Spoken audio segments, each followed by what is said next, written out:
We've got a piece of the Great Wall of China, we have dinosaurs, palaces and ancestral lands. That all means that today we have to talk about the Chinese province of Liaoning. Hi, my name is Sebastian and you're watching 7 Facts.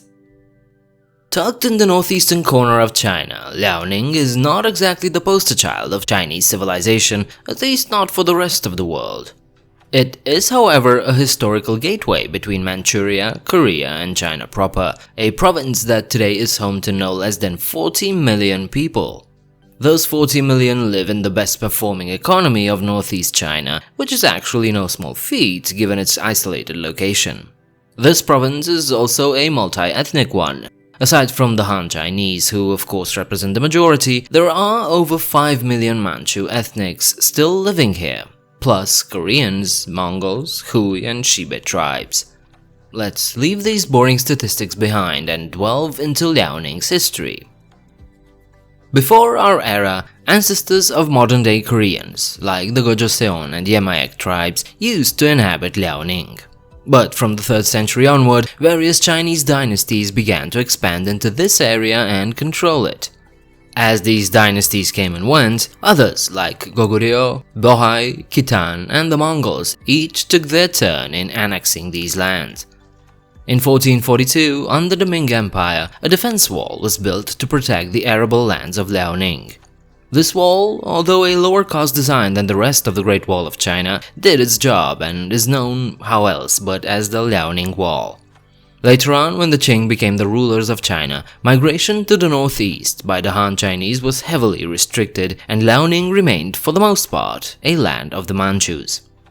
Fast forward to the 20th century and we find ourselves in the middle of the largest land battle ever fought prior to World War I, the Battle of Mukden of the Russo-Japanese War of 1905. 560,000 soldiers fought here for 2 weeks, 24,000 of them never made it out alive.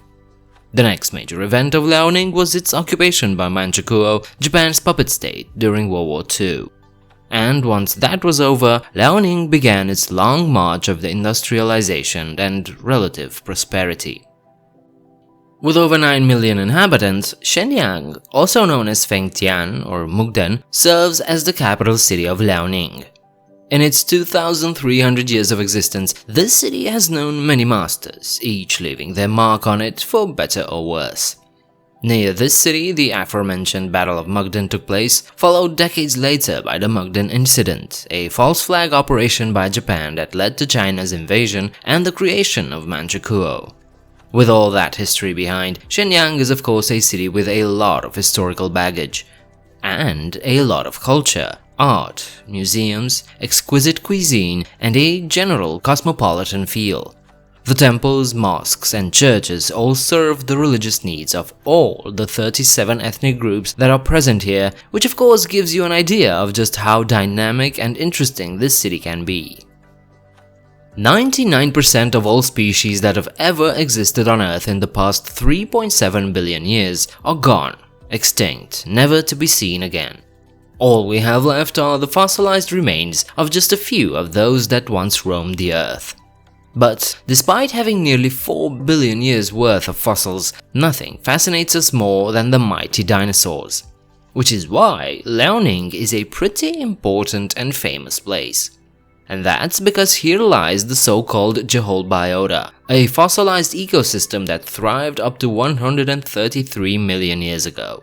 Here we found some of our greatest discoveries of the past, like Sinosauropteryx prima, the fossil of a small carnivorous dinosaur that had feathers.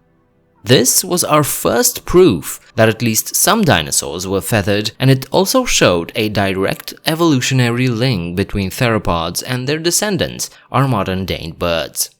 Other than this find, we also discovered at Jehol the earliest known flower, Archaefructus, an intact embryo of a pterosaur, the fossil of a dinosaur-eating mammal, Repenomamus, and this list actually goes on.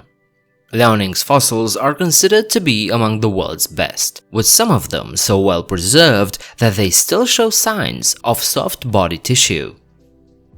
Now let's remain in the past, but a little bit closer to our times. Did you know that Shenyang city was once technically the capital of China? Within the city lies the famous Mukden Palace, built in 1625 by the later Jin dynasty.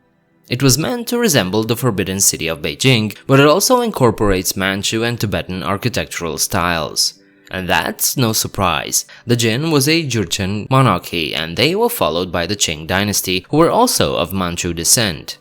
The first 3 Qing emperors lived in this palace all the way up to 1644, which made Shenyang the imperial capital of China. After that, the Mukden Palace remained an important imperial residence all the way up to 1912, when imperial rule collapsed and China became a republic. Since then, this palace remained a wonderful museum open for visitation and all to all.